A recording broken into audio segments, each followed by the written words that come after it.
Hello friends, welcome to Shivani Hari vlogs. வாங்க விளாக்குள்ளே போகலாம். இன்றைக்கி நம்ம பார்க்க போகிறது ஒரு புட்டிங் ரெசிபி தாங்க.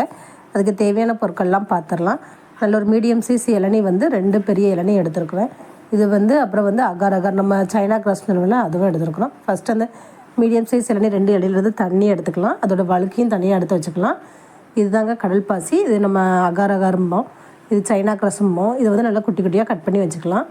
இது கூட வந்து 150 கிராம் சீனி. ஃபஸ்ட்டு ஒரு 1/4 டம்ளர் தண்ணி ஊற்றி இந்த சைனா கிராஸ் கடல் பாசி இருக்குல்ல, அதை அப்படியே அது கூட போட்டு நல்லா கொதிக்க விட்றணுங்க. நல்லா கொதிச்சா இது அப்படி நல்லா டிஸ்வால் ஆயிடும், நல்லா கரைஞ்சிரும். கரைஞ்சதுக்கப்புறம் தான் நம்ம இதில் வந்து ஃபுல்லாக கரையணும். கரைஞ்சதுக்கப்புறம் நம்ம எடுத்து வச்சுக்கிற அந்த 150 கிராம் சீனி அதில் அப்படியே ஆட் பண்ணிடலாம். இதுவும் நல்லா மெல்ட் ஆகணும். நல்லா இதுவும் கரைஞ்சதுக்கப்புறம் நம்ம எடுத்து வச்சுருக்கிற அந்த இளநீ தண்ணியும் இது கூட ஆட் பண்ணிடலாங்க. இப்போ எல்லாமே சேர்ந்து நல்லா கரைஞ்சதுக்கப்புறம் ஃபுல்லாக எல்லாமே நல்லா கரையணுங்க. எதுவுமே இருக்கக்கூடாது. நல்லா டிஸ்வால் ஆயிரும், எதுவுமே இருக்காது உள்ள. நல்லா எல்லாமே நல்லா மெல்ட் ஆயிரும். நல்லா மெல்ட் ஆகி நல்லா கண்ணாடி மாதிரி ஆகிட்டா, இப்போது இதில் இருக்க அந்த 1-2 சின்ன திப்பி மாதிரி இருக்குல்ல, அதை நம்ம அப்படியே ஃபில்ட்ரு பண்ணி எடுத்துடலாம். அப்படி ஃபில்ட்ரு பண்ணி அந்த 1-2 கடல் பாசியில் இருக்க சிலது 1-2 அப்படி அதுமாதிரி சீடியில் இருக்க எதுவும் டஸ்ட் இருந்தாலும் அப்படியே இதில் ஃபில்ட்ரு ஆயிரும்.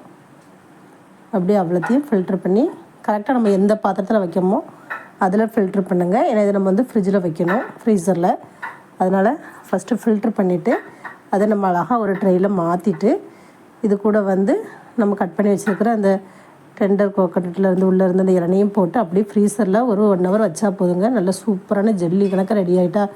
பார்க்கவே அவ்வளோ அழகாக இருக்குது. சாப்பிடும்போதும் ரொம்ப இது வந்து உடம்புக்கு ரொம்ப நல்லதுங்க. அப்படி கட் பண்ணி சாப்பிட்டுக்கலாம். இது வந்து அல்சர் பேஷண்ட்டு, வாய்ப்புண்ணு, குடல் புண்ணு இருக்கவங்களுக்குலாம் அப்படி இந்த மயிலருகை வச்சு தடவி விட்ட மாதிரி அவ்வளோ ஒரு பெனிஃபிட் சூப்பராக இருக்குங்க. சூப்பரான ஒரு ரெசிபிங்க. இந்த மே மாதம்லாம் செஞ்சு சாப்பிட்டிங்கன்னா அவ்வளோ ஒரு சூப்பராக இருக்கும்.